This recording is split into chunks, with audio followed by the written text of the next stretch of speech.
You're listening to the Bare Metal Cyber Prepcast, created to help you succeed in your educational journey.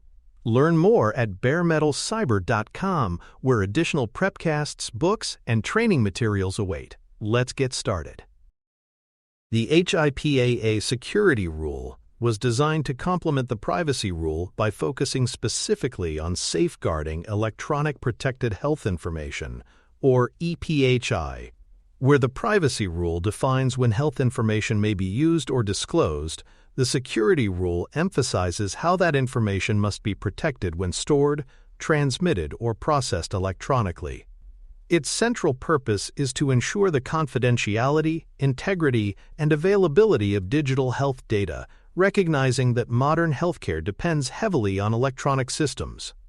For learners, this distinction is critical. The Security Rule does not apply to paper records or oral communications, but its reach extends across the entire digital infrastructure of healthcare.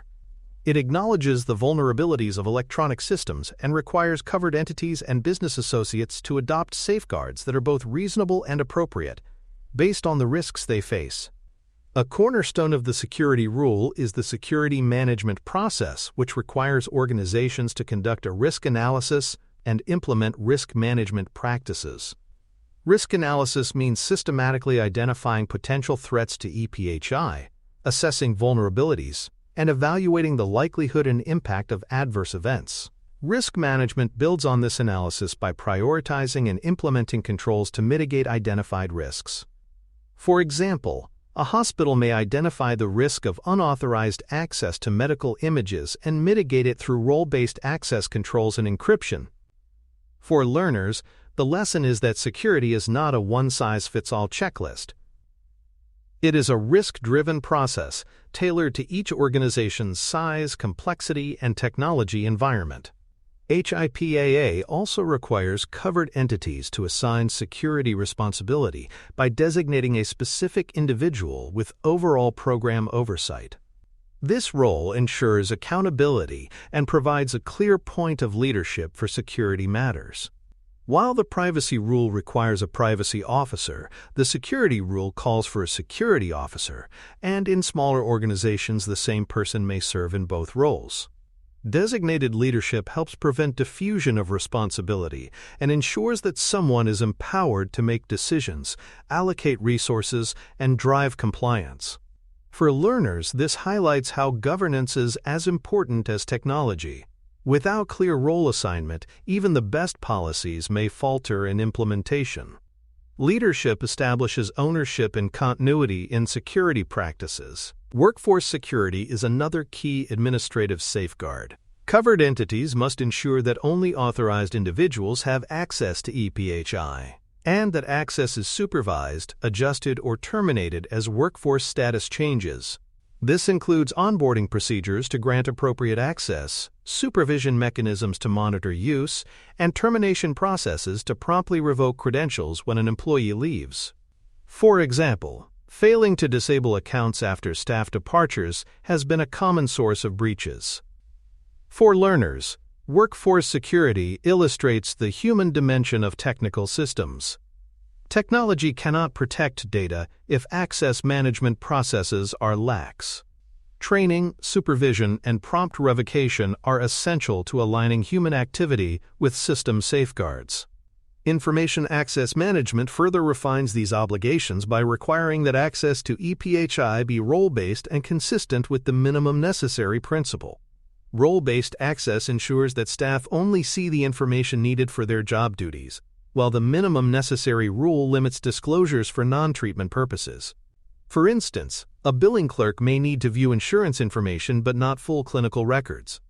For learners, this safeguard emphasizes precision in designing system permissions. It shows how principles from the Privacy Rule translate into operational rules in the Security Rule, ensuring that even authorized staff do not have unlimited access. Security awareness and training are mandated for all workforce members. Programs must include reminders, protection against phishing, and education about malicious software. Training cannot be a one-time event. It must be ongoing, reflecting emerging threats and evolving technologies.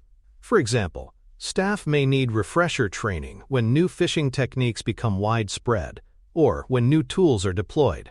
For learners, this requirement underscores that security is a shared responsibility. Every employee becomes part of the defense system, and awareness creates a culture where risks are recognized and addressed before they escalate. Training links organizational policies to individual behavior, strengthening overall resilience. The security rule also requires formal procedures for responding to security incidents.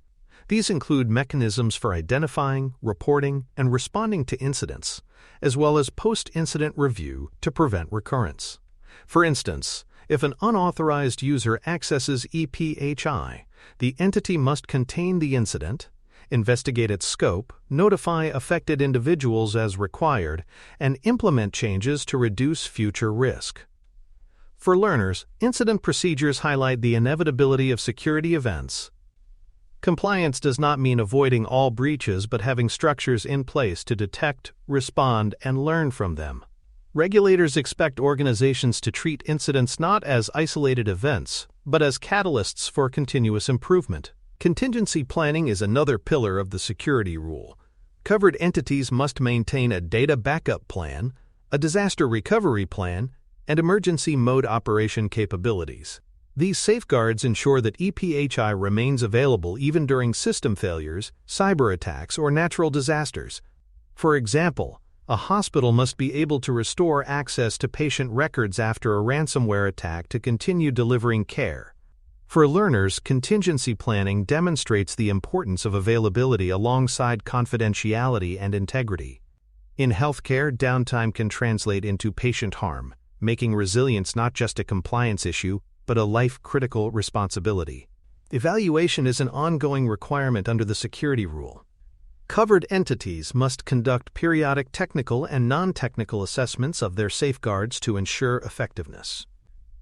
Evaluations may follow significant operational or environmental changes, such as system migrations, mergers, or new technologies. For learners, evaluation underscores that compliance is not static. Threats evolve, systems age, and organizations change. Regular reviews ensure that safeguards remain aligned with current risks. Evaluations are both internal checkups and demonstrations of due diligence for regulators. Business associate contracts extend security rule obligations downstream. Just as the privacy rule requires business associate agreements, the security rule mandates that these contracts include assurances that business associates will safeguard ePHI appropriately. For example, a cloud provider hosting patient records must agree contractually to implement encryption, access controls, and incident response procedures. For learners, this requirement reinforces the theme of shared accountability. Security cannot stop at organizational boundaries. It must be integrated across the entire service chain. Contracts become a tool for extending compliance into complex vendor ecosystems. Policies, procedures, and documentation standards form the backbone of security rule implementation. Covered entities must develop written policies addressing each safeguard, implement them operationally, and retain documentation for 6 years. Documentation provides both internal guidance and external evidence of compliance. For learners, this requirement illustrates the principle that compliance must be demonstrable. Regulators rely on documentation to verify practices, and organizations rely on it to ensure consistency. Policies without documentation are difficult to enforce. Documentation without practice is equally ineffective. Both must work together to build accountability. One distinctive feature of the security rule is its framework of required versus addressable implementation specifications. Required specifications must always be implemented, while addressable specifications allow for flexibility. Addressable does not mean optional. Rather, organizations must evaluate whether the safeguard is reasonable and appropriate given their risk profile. If not, they must implement an equivalent alternative or document why it is not needed. For learners, this flexible framework highlights HIPAA's risk-based approach. It avoids rigid checklists, allowing small practices and large health systems to tailor their safeguards while maintaining accountability. Integration with enterprise risk management and change management processes is encouraged under the security rule. Security cannot exist in isolation from broader organizational strategy. For example, when new technologies are introduced, security risks should be assessed alongside business and operational risks. Similarly, change management processes should include security reviews to ensure new systems do not introduce vulnerabilities. For learners, integration illustrates the maturity of HIPAA's vision. Security is not just an IT function but a cross-cutting concern embedded in organizational governance. Finally, coordination between the security rule and the privacy rule ensures that obligations complement one another without redundancy. While the privacy rule governs permissible uses and disclosures, the security rule governs how ePHI is safeguarded against unauthorized access or alteration. For learners, this coordination highlights how HIPAA forms an interlocking framework. Together, the two rules ensure that health information is both properly handled and properly protected. This duality reflects the complexity of healthcare data. It must flow to enable care while remaining shielded against misuse. For more cyber-related content and books, please check out cyberauthor.me. Also, there are other prepcasts on cybersecurity and more at baremetalcyber.com. The security rule's physical safeguards begin with facility access controls. Covered entities must implement policies that limit physical access to systems housing ePHI while ensuring authorized personnel can enter when needed. This includes contingency operations to maintain access during emergencies, detailed security plans for facilities, and mechanisms such as visitor logs, locks, or electronic badge systems. For learners, physical safeguards highlight that cybersecurity is not purely digital. A robust firewall is useless if an intruder can walk into a server room unchallenged. These controls remind us that protecting health data requires layered defenses that integrate the physical environment with digital protections, ensuring that only the right people, under the right circumstances, can access sensitive systems. Workstation use and security standards extend these physical protections into everyday environments. Policies must specify how workstations may be used, where they may be located, and what safeguards prevent unauthorized viewing of ePHI. For instance, computers in public reception areas should employ privacy screens, automatic lockouts, and positioning that minimizes shoulder surfing. Organizations must also secure the physical devices themselves against theft or tampering. For learners, workstation safeguards demonstrate how privacy risks arise not only in data centers but also at the point of daily use. Small lapses, such as leaving screens unlocked, can lead to large breaches if policies and training are not effectively reinforced. Device and media controls are another physical safeguard, addressing the movement and disposal of hardware containing ePHI. Organizations must establish procedures for secure disposal, reuse, accountability, and data backup. This includes wiping hard drives before recycling, tracking portable media such as USB drives, and ensuring backup copies are stored securely. Improper disposal of equipment has been a frequent source of breaches, where discarded drives still contained readable patient data. For learners, this area emphasizes the full life cycle of information. Security responsibilities do not end when devices are decommissioned. Proper sanitization and accountability must be baked into hardware and media management policies. Technical safeguards begin with access control, which requires unique user identification for anyone accessing ePHI. Each user must have their own credentials, ensuring accountability and traceability. Emergency access procedures must also be in place, allowing authorized staff to retrieve critical information during crises without jeopardizing security. For example, hospitals may establish break-glass access mechanisms for emergencies, combined with strict auditing. For learners, access control illustrates the principle of accountability. By linking actions to individuals, organizations can deter misuse, detect inappropriate behavior, and maintain trust that systems are used responsibly.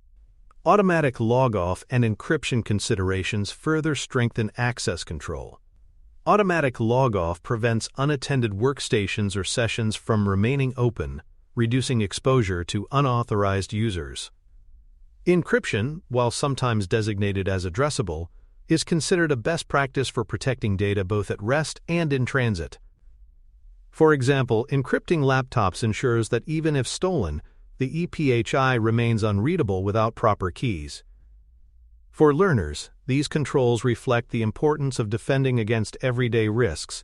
Devices will be lost and users will forget to log off. Technical safeguards step in to reduce the impact of human error and opportunistic threats. Audit controls provide the ability to log and review system activity. This includes recording which users accessed ePHI, what actions they performed, and when these actions occurred. Effective audit mechanisms create transparency and allow investigations into suspicious or unauthorized activity. Regulators often examine whether audit logs were collected and reviewed, emphasizing their role in compliance. For learners, audit controls highlight the principle of visibility. Without logs, organizations cannot prove compliance or detect misuse. Monitoring is therefore a central pillar of operational security, providing both deterrence and investigative capability. Integrity controls protect ePHI from improper alteration or destruction. These mechanisms ensure that records remain accurate, complete, and reliable throughout their lifecycle. For example, checksums, digital signatures, or database integrity mechanisms can flag unauthorized changes. For learners, integrity is as important as confidentiality. A medical record that is altered incorrectly can harm patients just as much as an unauthorized disclosure. Protecting the reliability of data ensures that clinical decisions are based on accurate information, safeguarding both patient care and regulatory compliance. Authentication is another core safeguard, requiring verification that users and processes are who they claim to be. This may involve passwords, biometrics, smart cards, or multi-factor authentication. The goal is to prevent imposters from gaining access by masquerading as legitimate users. Authentication applies not only to people, but also to devices and systems that exchange ePHI. For learners, authentication emphasizes trust and identity. Without reliable methods to confirm who is accessing information, all other safeguards are undermined. This control creates a foundation for accountability and secure interactions across healthcare systems. Transmission security safeguards protect ePHI as it moves across networks. This includes integrity controls to detect tampering and encryption to prevent interception. For example, using Transport Layer Security (TLS) ensures that patient records transmitted between clinics and insurers cannot be read or altered in transit. Regulators expect encryption to be used whenever ePHI is sent over open networks. For learners, transmission safeguards highlight the vulnerabilities of interconnected systems. Healthcare information often travels across diverse infrastructures, and encryption provides a consistent shield against interception, ensuring that confidentiality and integrity persist beyond organizational boundaries. Effective encryption also depends on sound key management practices. Organizations must generate, distribute, store, and retire encryption keys securely. Weak key management undermines even the strongest encryption algorithms. For instance, if keys are stored in plaintext alongside the data they protect, encryption becomes meaningless. For learners, key management illustrates the nuance of technical safeguards. Security is not just about deploying technologies, but about managing them responsibly. Proper key rotation, secure storage, and limited access to keys are essential practices that bring encryption policies to life. Beyond these core safeguards, supporting practices such as network segmentation, endpoint hardening, and patch management reinforce overall security. Segmenting networks reduces exposure by limiting lateral movement during an intrusion. Hardening endpoints involves disabling unnecessary services and tightening configurations, while patch management addresses vulnerabilities through timely updates. For learners, these practices demonstrate the layered defense principle. No single safeguard is sufficient. Instead, overlapping measures create resilience. These supporting practices integrate HIPAA's requirements into broader cybersecurity strategies, reinforcing the risk-based approach of the security rule. Monitoring and incident detection mechanisms provide ongoing vigilance. Organizations must be able to detect anomalous access attempts, suspicious patterns, or signs of compromise. Automated alerts and intrusion detection systems help identify threats early, allowing rapid response before harm escalates.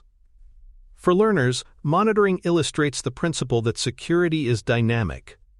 Threats evolve daily, and static controls must be reinforced by continuous observation. Effective monitoring ensures that breaches are not only prevented, but also detected and contained promptly when they occur. The security rule also requires periodic evaluations whenever operational or environmental changes affect risk posture. For instance, migrating systems to the cloud, adopting new IoT medical devices, or expanding facilities can all introduce new risks. Evaluations ensure that safeguards adapt accordingly, maintaining alignment between protections and organizational realities. For learners, evaluations underscore the importance of adaptability. Compliance is not achieved once and for all. It requires ongoing recalibration as technology and threats evolve. This principle of continuous alignment is central to HIPAA's flexible, risk-based framework. Common enforcement themes provide further insight into the security rule's practical application. Regulators often focus on the quality of risk analyses, noting that superficial or incomplete assessments undermine the entire compliance program. Enforcement actions frequently cite failures to implement safeguards identified as necessary or inadequate documentation of policies and procedures. For learners, enforcement trends provide valuable guidance. They reveal that regulators expect organizations to take risk analysis seriously, tailor safeguards to their environment, and maintain evidence of implementation. These patterns transform abstract requirements into practical lessons for compliance strategy. In conclusion, the HIPAA Security Rule creates a comprehensive framework for protecting ePHI through administrative, physical, and technical safeguards. Its principles emphasize risk-based analysis, documented controls, and verifiable security practices that integrate into daily operations. By addressing facility access, workstation use, device management, access controls, encryption, auditing, and continuous evaluation, the security rule ensures that digital health information remains confidential, accurate, and available. For learners, the security rule demonstrates how privacy and security converge in practice. It highlights that protecting health data requires not only legal frameworks but also cultural commitment and operational discipline across the entire healthcare ecosystem. Thanks for tuning in to the Bare Metal Cyber Prepcast, your trusted source for cybersecurity news and insights. Remember to subscribe at baremetalcyber.com so you never miss an update. And visit cyberauthor.me for best-selling cybersecurity books that equip you with expert knowledge. Until next time, stay secure and stay vigilant.